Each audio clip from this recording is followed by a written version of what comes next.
Greetings, everyone. This is Payman Lorenzo, the host of the Leaders Podcast. Today, I have another great guest, again from the UK, my new good friend, Stuart Wade. We connected about, 2, 3 weeks ago through Deborah. Yeah. We had a beautiful conversation, and from the get-go, I knew that I had to bring you in. And you're very, talking to you, it became very apparent that you're very committed and very invested in fitness and health as a way of life. And Mhm. I'm the same. Maybe not as decorated as you, because behind you is like, I don't know how many trophies. You can tell us about that later. But what I do remember from you is that somewhere in the middle of the UK, in the halfway between the north and the south, somewhere in that region. So, anyways, jokes Yeah. aside, we had a great conversation. You have a beautiful story, and today we are here to have you share your story, so your story can inspire others. Welcome to the show, my friend. I'm excited to have you here. Thank you for having me, Payman. I appreciate it. And yeah, looking forward to having a great conversation. Absolutely. Pleasure on mine. So, we're going to talk about your business, your impact, and all that in a moment later on. But what I'd like Sure. to first start with is asking you, for people who don't know you, tell us, who's Stuart Mhm. as a person, as a human being, and as a man? Sure. So my go-to answer when somebody asks me a question like that is that I am a martial artist. Oh, That's my default identity because I've been doing it in some way, shape, or form ever since I was 6 years old. And I can't ever remember not practicing some form of martial arts. And so I often think of myself as a martial artist predominantly. And when I look back, hindsight being the wonderful thing that it is, I often return in different contexts of my life. I often return to that martial arts background. And so that's often how I define myself. Yeah. beautiful. We're going to unpack that in a moment. Hmm. You said that you can't remember, you were basically born doing martial art. Why is that? Was it because your father was like that also that inspired you, people around you, or you just find it cool after watching a movie of maybe Bruce Lee or Jackie Chan or something? Well, you've kind of hit the nail on the head with two of those points there Okay. because my I am the first martial artist in my family, but my dad was at school during the big Bruce Lee boom in the Oh, yeah. early 70s. And so he and his friends were big fans. And I always remember him regaling us with tales of flying sidekicks across the common room at school and things like that. And so from an early age, we had the Bruce Lee VHS tapes, Enter the Dragon, Way of the Dragon, etc., in the house. And I remember watching them with my dad, even before the age of 6, and essentially wanting to be like Bruce Lee. I wanted to emulate this guy with the kicks and the six pack and everything on there, Ooh, the beating nunchuck one. everybody up and all that kind of thing. Yeah, swinging the nunchucks around, the whole thing. And so that was how I initially came to be aware of martial arts. And then off the back of that, my parents enrolled me in a local Taekwondo club. And Mm. it just so happens purely by chance that my hometown, even to this day, but particularly at that time, was a bit of a hotbed for martial arts and Taekwondo in particular. To to illustrate the point a little bit, my first ever instructor went to the Olympics to Wow. compete in 1992 in Barcelona, and she her hang on, let me phrase this correctly. So she was my instructor, but the head instructor, whose club it was the Great Britain coach. Mm. So straight away from day one, I was having high level instruction, and that really set me up to have success in martial arts and to really develop that passion for it. Beautiful. Love that. We're gonna dive deeper into that. But first, I'd like to ask you a series of rapid fire questions to further get to know you as a person. Ready? Absolutely. Hit me. All right. What makes you happy? Relaxing. Mm. Yeah. What makes you smile? Questions like that make me think outside the box. Okay, cool. Now, what makes your heart sing? What sets your soul on fire? Martial arts and studying things that I'm passionate about. Like what? Hypnosis, Oh, and wow. that's my current business, but anything to do with the mind, the brain, neuroscience, psychology, health as Mm, well. All of these things I'm fascinated by, and even going out into some of the more ethereal things like quantum physics and some of the work of people like Dr. Joe Dispenza, I find it all absolutely fascinating. And in all honesty, if money was no object, if I didn't have bills to pay, I would be a full-time student just studying and absorbing all of this information, because it is absolutely fascinating to me. absolutely, I can see that. And it is fascinating, absolutely. On the other side of the spectrum, what Mhm. makes you sad and angry? That's a good question.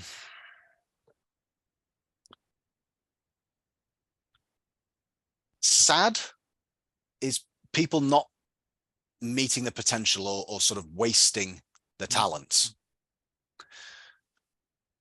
Angry would be injustices in the world, and without going down a rabbit hole, I like so many people experienced bullying at school, and I've kind of grown up with a bit of a what I would call a knight in shining armor complex. I Mm, don't like to see people being victimized and bullied, that kind of thing. That makes me angry.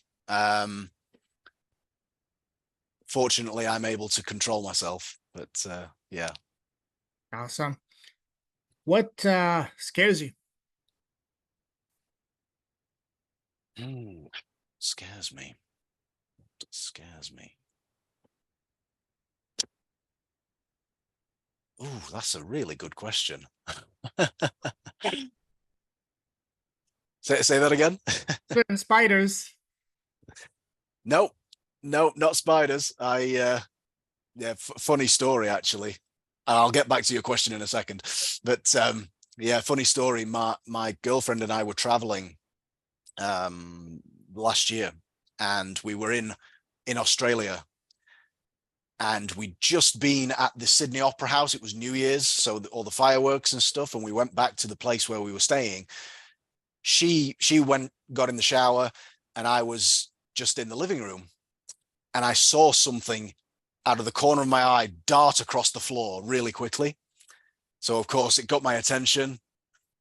I started looking around for this thing, and it was a huge huntsman spider. And Oh, yeah, and I took a photograph of it on my phone, and it's probably a good job that she was in the shower, because she probably would have freaked out. But what ensued after that was about a 5-minute Tom and Jerry-esque chase around the living room, where I was trying to catch this thing to evict it. And eventually I managed to secure it under a big glass, and and managed to eject it off the property. But yeah, that was quite amusing. oh yeah. Good But thing I didn't go into the shower. well, exactly. That could have been carnage, absolutely. Yeah, But yeah, I would say, to go back to your question after that digression, yeah. what scares me is not living up to my potential. Yeah, not living up to my potential. What would you say is your number one personal superpower?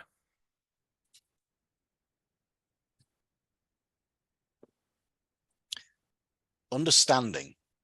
Mm, Yeah, yeah. Understanding and empathy for other people. okay. What is one thing that you used to value that you don't anymore? Hmm.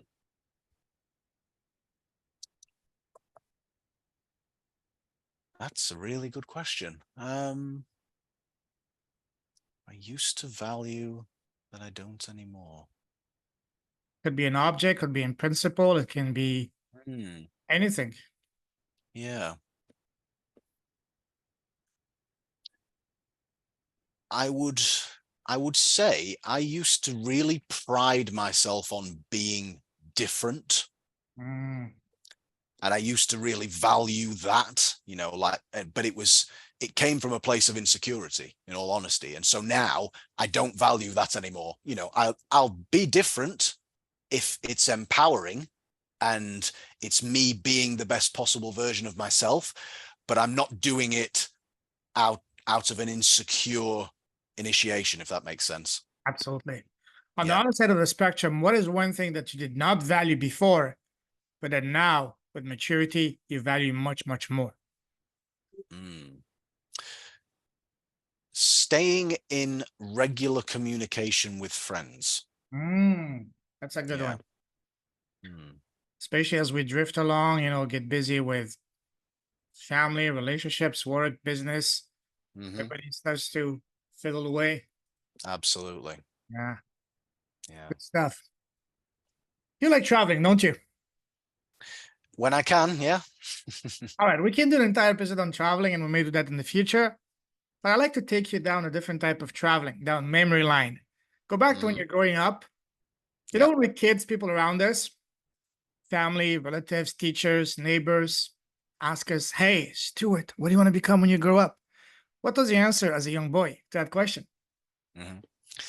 As a young boy, my answer was a car designer. Mm. Yeah. That was always the goal for me. So how did that evolve around with time? So that goal was in place right up until I was studying graphic design in what we call sixth form over here in the UK. So the last 2 years of high school, essentially, I see. before going off to university. And I just, well, I had a bad teacher. I'll put it bluntly. She was not encouraging. She was very, very critical, but not in a constructive way. She was very belittling, and it completely turned me off going into that field. But what it also did was light a fire under me to get a good grade, because she said I wouldn't get a good grade. It lit a fire under me to get a good grade to spite her, and then I could move on to something else. And that's the way that it played out. But unfortunately, I took a lot of her negativity to heart with that field of study, and it did move me away from it. But once again, with hindsight, it worked out for the best. Absolutely. Listening to you, I have a feeling that you were different from an early age because most boys in the UK, I grew up in France and in Europe. When we're kids, we all play football, when we become football players. And here was you now playing football. I don't know, maybe I'm just, but instead you Mm. went down the path of martial arts. How Mm. different was that? Were you kind of ostracized by your friends? Hey, come on, stop playing. Let's come play with us. Or were you completely didn't care about that? So I still would play football and things like that with my friends recreationally. I had a few stints of playing for junior teams and things like that, but it didn't really resonate with me. And I do remember at certain times in the past, my friends at the time, saying, "Oh, come on, you don't need to do that. Do this with us." But fortunately, I've always had quite I suppose, a strong sense of self, in that I wouldn't bow to that peer pressure, Mm. you know. And so it's actually funny that you mentioned this, because very recently my girlfriend was saying to me about the differences between us and the sports that we follow. She's been a hockey player for a lot of her life, and she was also a really good footballer at school. And so her sporting um, aspirations and things like that always revolved around team sports, and mine has always been individual sports. You know, it's always been martial arts and one-on-one competition, that kind of thing. And I do tend to watch more of those sorts of sports on TV. I still watch football and hockey and team sports like that, but I'm not as into it as I am the one-to-one sports. So it's interesting, but because of the interest in Bruce Lee so early on, and then starting in the local Taekwondo class with a group that all sort of started at the same time, and we progressed through the ranks together, and we got the belts together and things like that. We competed together. That gave me the team element to it, but I just really resonated with it being on me, you know. So yeah, it's interesting looking back on it. Beautiful. You mentioned the belts. What belt are you now?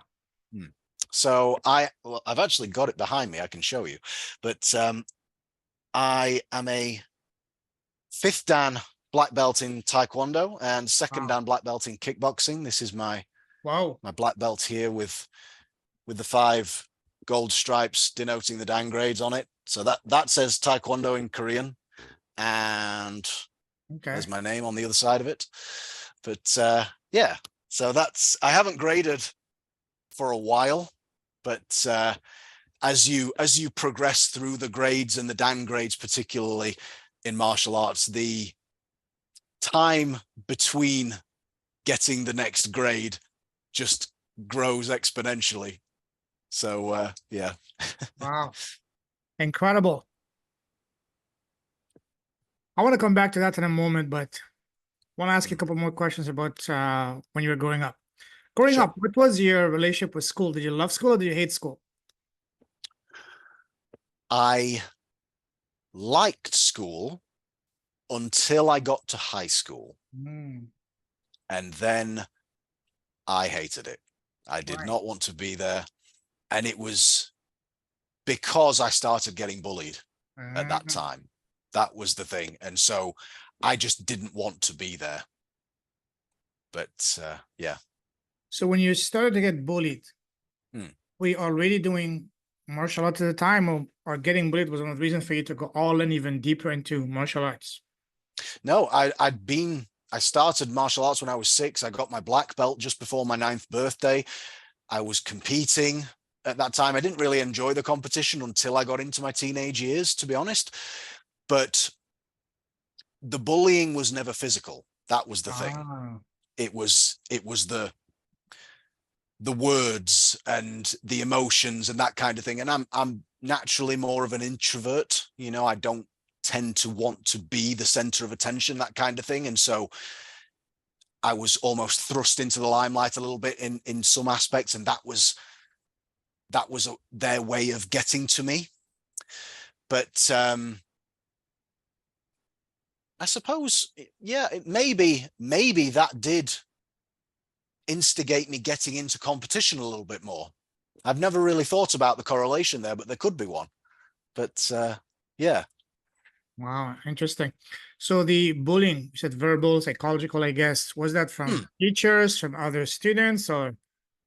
No, it was from my so-called friends.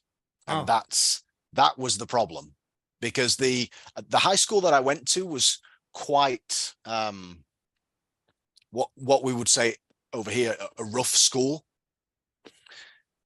It, you know, fights every day, regardless, every break time, people fighting, just unruly kids, you know, teachers that couldn't handle it. It wasn't a very good school. And to paint the picture a little bit more, I mean, I was, you know, I've always been quite bright naturally. And so I was in the top set in every subject. And it was pretty much the same class in each subject. Our class was the worst behaved in the school. And these were the brightest kids in the school. And they were the worst behaved because they got into the wrong sort of crowd. The kids who kept getting expelled and were never real, you know, weren't at school all that often, the kids from the less affluent areas, it's not an affluent area anyway, but the really rough background, I actually got along better with. They seemed to respect me a little bit more with the martial arts, and they understood that I could handle myself physically. But the clever kids knew how to psychologically and emotionally bully, and that was the issue. Yeah. Yeah. But so yeah, it was an interesting time going through high school. I did not enjoy it, but it's made me the person that I am today. So maybe it was all in accordance and all for the best. Looking back at this period now with the eye of maturity, would you say that on one hand you were well equipped to defend yourself physically, but you needed to learn how to defend yourself verbally or emotionally, psychologically? Would you say that this was basically life preparing you as a way to, hey, listen, you got to get this part also on lock. So we're going to throw you away some challenges, and here you go. Do you look at this from this, when you look at this from this perspective, do you see this as a real life school for you to grow also in that aspect, and in the process, this being now a beautiful blessing in disguise and a gift for you? Absolutely. And that's the thing where, so you hear it thrown around a little bit now, especially on podcasts and things like that. But I do believe that it is a true statement that life happens for us and not to us. And Absolutely. so yes, looking back now at that time, I could defend myself physically. That part was sorted, but I needed to build my confidence in other areas and be able to deal with the psychological and emotional element of things. And so that was the lesson that I was getting through that time. And it more than likely contributed to going on the path that I went on to study the things that I did. Yeah.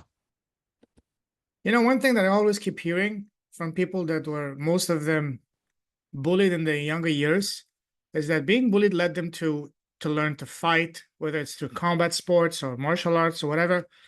But the irony and the funny thing is, the better they get at fighting, the less they had the need to use those skills, because people can see the aura. Did you feel the same as you were growing up in the ranks, going from, white belt to blue to green to black? The higher you went, the less you had to actually use those skills, because you were projecting kind of aura, and people knew, and people were smart enough not to come to you. Yeah. And that's the thing that you will often find with, I'll say, seasoned martial artists who've been training for a number of years, that there is just a calm, confident aura about them. And not only do they not need to use the skills that they've got, but they actively avoid it because it's not necessary. If the worst comes to the worst, and God forbid the need to use it, it's there, but there is no need to use it other than that, other than the extreme scenarios. And you will often find that, I have friends who, like myself, have competed at the highest levels and had a lot of success in competition, but they are calm, centered, confident people outside of that, don't really need any other conflict, pretty chilled out people. And I think a lot of that does come from that martial arts training. Yeah, you don't need to have that conflict with other people outside of a competition setting, really. I guess it gives you that knowing, that peace of mind, that confidence that you can handle anyone, regardless of size or anything, and that gives you this charisma, that you can project, the self-confidence. Because I've seen it in many people. Usually, the people that know how to fight, they know how to use words, and they know how to speak in a confident manner, speak less words, but speak even almost in a low voice. And these are the people that really have to watch out. Not the guy that is barking the loudest. Yeah, that's right. And I'll tell another story in that kind of regard. When one of my friends, when I was probably late teens, early 20s, something like that, if we would be, if the group of us would be out, say in the town, you know, and I don't drink alcohol, but they all did. And one of them, he was a big guy, you know, he weighed a considerable amount more than me, and I'm not small either. But so he was a big guy, but he used to get so mad if let's say someone bumped into him. You could almost see the red mist just come down his face, and he would be after them. And the amount of times that I would just have to just whisper in his ear, like, just let it go. There's no need. Just calm down. And fortunately, he listened to me and appreciated what I was saying. But yeah, like you say, it is having the confidence to then be able to diffuse a situation where necessary. Yeah. There was a funny story, I'm sure, I don't know if you heard it, of Khabib, the UFC legend. He was in Vegas for you know, a tournament or whatever. And he went to a convenience store to grab some snack. And the guy behind him was starting to abuse him, obviously because he didn't know who he was. You know, started abusing him. Khabib just looked around, said, "Brother, be careful. Don't do that." Say, "Well, yo, I'm gonna, you know, keep you down." I said, "All right, slow down, brother. I can put you to sleep in 1 second." But the way he said it, the big guy realized that, oh, I don't know if he realized we was talking to, but just by the voice, that's the situation. Because Khabib could put anyone to sleep in less than a second, pretty much. Yeah, that's it. That's exactly right. And there is some evidence scientifically as well to show now that having a certain tonality in your voice, a certain frequency, that lower frequency, a bit like my speaking voice, funnily enough, has a calming effect on the brainwaves of other people, the people that you're engaging with as well. And so, yeah, like you say, having that confidence and being able to speak in a low, calmer manner just to bring the tension down a little bit. Yeah, it's it's a great skill to have. But as you say, someone like Khabib has got the physical skills to back it up if he needs them. Speaking of that, did you ever thought of, so how far and how high did you compete? Sure. So from the age of 13 until my probably mid-20s, I competed. I represented England or Great Britain at an international pretty much every year.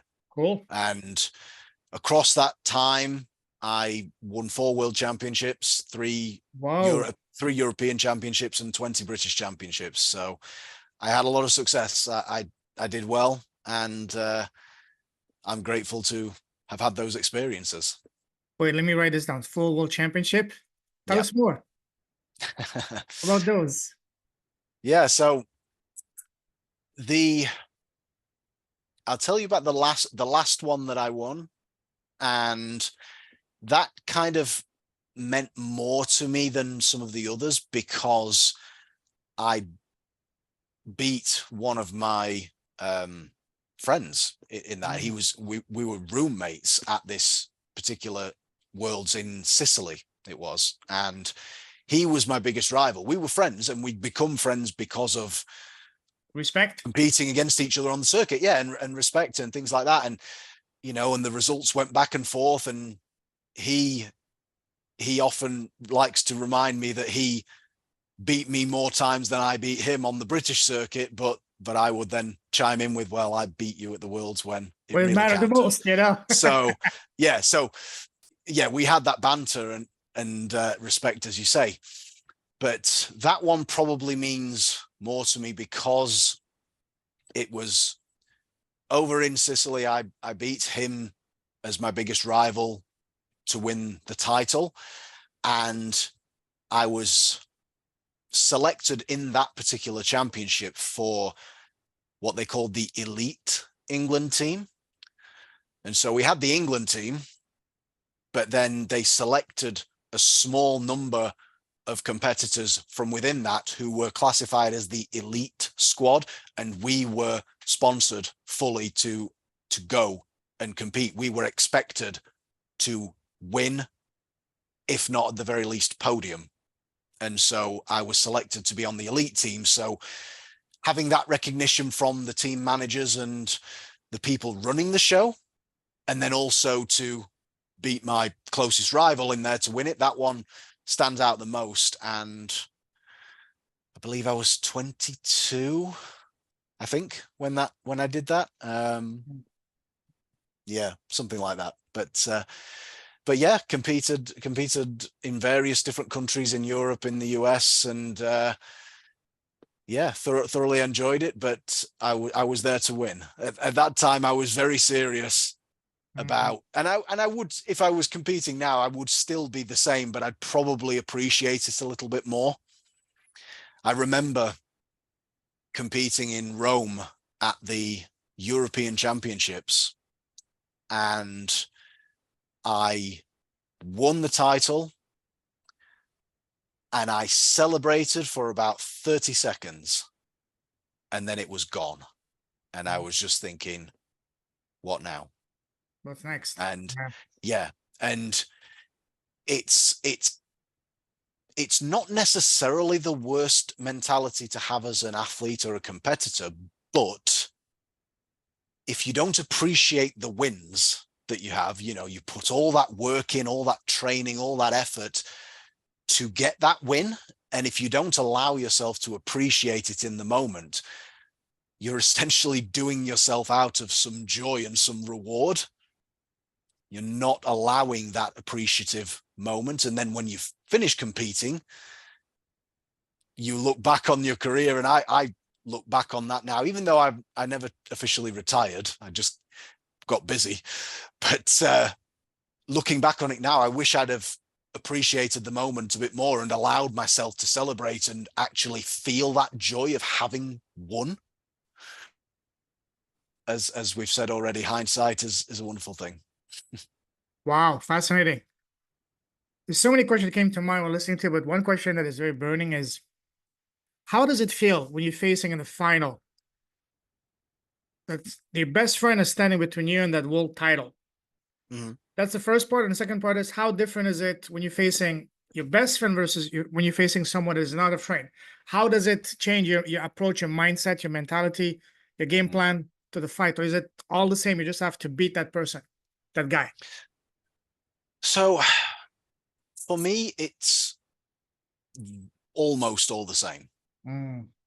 Yeah, because I never went in. Did I? Yeah, I was just thinking then, did I ever go in with emotion? But not really. Yeah, it was always just, I'm there to do a job. And so it didn't really matter who the opponents were, because it was about me and how am I going to perform? That was the thing. And if the goal is to win the title, doesn't matter who that is in front of me, I need to do my job. So it was pretty much all the same. There might have been a slight moment of acknowledgement that it's that friend, but you know, we can go back to being friends afterwards. Okay. There's nothing personal in it. There's nothing malicious in it. We both know that we're there to compete and we're there to win for ourselves. So it was just one of those things. So just like some football players off the pitch, the best friend on the pitch, for example, brothers playing against each other. On the field, absolutely, they don't know each other. They don't even shake the hand of the other person in the tunnel. But after the game, they hug each other. They change jerseys and all that. I guess was same with you and your friend, right? Yeah, absolutely. Yeah, nothing personal. It's just sport, just competition. Or as the Godfather say, nothing personal, strictly business, right? Yeah, exactly. Cool. Couple more questions I want to ask you about your time in school. Imagine if we were in the same class, say in grade 10, 11. What kind of guy were you? Were you the shy one, the quiet one, the superstar, the chatterbox? What kind of guy were you, student were you back then? So I've always been the quiet guy. Okay. But by that time, I had become a bit more confident and a bit more willing to speak up. And yeah, I was still the quiet guy that didn't, wasn't the center of attention, but I never aspired to be like that anyway. I was quite happy just to do my thing, be with my friends, that kind of thing. So that's the kind of guy that I was at that time. Yeah. So would you say your confidence was due? Sorry, how much of your confidence was due to you, to your success in martial arts? It definitely helped. And that was one of the big things for me at that time, because as I mentioned earlier, until the age of probably 11 or 12, I didn't really have any success in competition. I won the odd thing, but local level, didn't really enjoy it. And so once I started competing more and actually enjoying it around the age of 11 and 12, and then I first got selected for Great Britain at age 13, that recognition really boosted my confidence, and that did filter into other areas of my life. Now, because I'd already been through a bit of the bullying prior, it didn't fully seep in to my persona at school, but it definitely added to it and gave me some more of that confidence. Yeah. How supportive were your family, your parents, of you following your dreams of becoming a professional fighter? So I never actually became professional. That wasn't really something that I looked at, but they were very supportive from day one. You know, they were the taxi service, taking me to training and competitions, that kind of thing. And obviously they would be financially supporting me. They would be purchasing uniforms and training gear and all the equipment that I needed at that time before I could buy it myself. So yeah, they were super supportive with it. And my dad has always been a runner, and he was a good footballer when he was at school. And so he's always been athletic himself and sporty. My mum, less so, but she actually got into martial arts off the back of me getting into it. Wow. And she actually got to second Dan Blackbelt herself. My brother is a competitive runner as well. And so we've been quite a sporty family. So we've always had that support between us when one of us or more of us are doing something athletic. Mm, So yeah, it's been a supportive environment to beautiful. grow up with, definitely. Awesome. So you're saying you became a four-time world champion and Mm. three-time European champion without being professional? Yeah, it was at the amateur level. Yeah, Ah, I okay. did. Yeah, I didn't. I didn't really see it as my career path at that point, particularly. And I'll be brutally honest that, there's not all that much money in it at, Yeah. in terms of kickboxing and that kind of thing, especially at that time.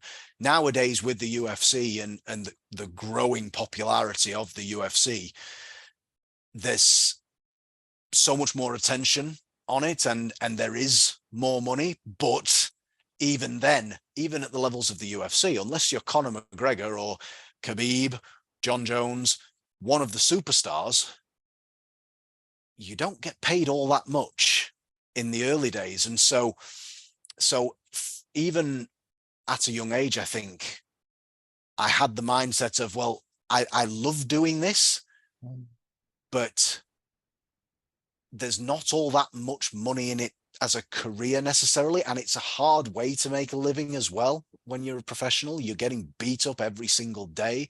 yeah. And because I liked learning things, I liked using my brain for things, I took a different path, and I wanted to use that Mm, in a career path, essentially. makes Yeah. sense. And also one last question on that. But Mm, because you had already won so many trophies and accolades, mm, that would have been a safe bet for sponsors. I don't know how it works in the UK, investors, a team to take mm, you on, give you scholarships to finance you until you can really make it to the top. Was that mm. even something that was available for you, or? So I had some sponsorships when I was competing, but they weren't all that extensive, I'll say. And so yeah, it didn't seem like too viable of an option, Mhm. but I didn't overly explore it either. So it could have been an option, but I didn't go into it that far. Yeah. Knowing all that you know now, if you had the chance to go back, would you explore that option deeper to try to become a professional? Quite possibly. Yeah, quite possibly. It's an interesting thought. Yeah. And also because I guess back then the money wasn't as important as it is now, and martial arts, I guess that's a big Mm. factor too. Yeah, absolutely. Because if you are a professional athlete, you want to be paid like one essentially, and you want to live a good life and also be healthy as well and be able to look after the people around you. And so even, as I say, even now in the lower levels of the UFC, the pay isn't great, particularly, especially when you account for taxation and then paying your coaches and your nutritionists and all that kind of thing. There's so many fighters now in the lower ranks of the UFC who are trying to break through and make their way up that have to have a full-time job because it doesn't pay enough. And when you're training twice a day and you're getting beaten up every single day as well, it's a hard way to make a living. Sure. And yeah, I think that sort of element of it put me off a little bit. And I felt like I could use my brain and go in a different path. But yeah, who knows? Who Yeah, knows? interesting. Couple Yeah, more questions about your path so far. sure. What was your very first job? And do you remember how much you got paid the first time you worked? So Or the not very the first first time you got paid. Yeah, sorry. Yeah. yeah. So the very first job I had was as a paper boy when I was at Okay. school, delivering Yeah, newspapers, yeah, that kind yeah. of thing. Um, Once I'd gotten older and I actually started working as a martial arts instructor. That was my after school job when I was in sixth form, as I alluded to earlier. So I would finish school at 3:30, 4 p.m. ish, and then I would go straight to the club and I would be teaching until 8:30, something like that, 4 nights a week typically. So that was my first real job, I would say. And then fast forwarding after university, I qualified as a personal trainer, and that was my first business then, going into the world of fitness. Awesome. But Cool. yeah. So when you were in school, were you popular with the ladies? Especially as a fighter not guy and all particular that? Not particularly, because I was the shy guy, because I was quiet. Ah. But But where did it get out that this guy is actually knows how to fight? He's actually pretty good at fighting. He's winning all this competition. well, it came about later. Let's Mhm. say once I grew a little bit more, it it changed a bit later on. Were able to milk it? Well, you do what you can. But, Absolutely, absolutely. Amazing. Listen, brother, fascinating conversation. So many more questions that I want to ask, but let's call it a day for this is part one. I have a feeling that me and you will do quite a few episodes because so many things about you that I want to explore and also give you an opportunity for you to really share your story, your impact, your business, and the podcast. So, if someone wants to connect with you, what's the best way to do so? sure. So the socials are the best way. I Mhm. am on Instagram. My handle is the Mind Coach UK, and that's all one word. LinkedIn, I'm Stuart Wade. I'm trying to think. Sports performance specialist, I believe. I need to check Okay. that. And I'm on Facebook, just Stuart Wade, the Mind Coach. You have a Yeah. website? I have a website. It is themindcoach.co.uk. Okay. Yeah. Perfect. I'll put all that in the show notes. Listen, I salute you, Stuart. I love your story, love your passion. Keep shining a light, keep blessing the world with your presence, keep sharing your gifts. Stay safe, stay awesome. God bless you. Truly with a heart. And I can't wait for part two. Next week, my brother. Salute you. Thank you, Take care. Payman. I appreciate it. Thank you. Very welcome. Cheers. Bye.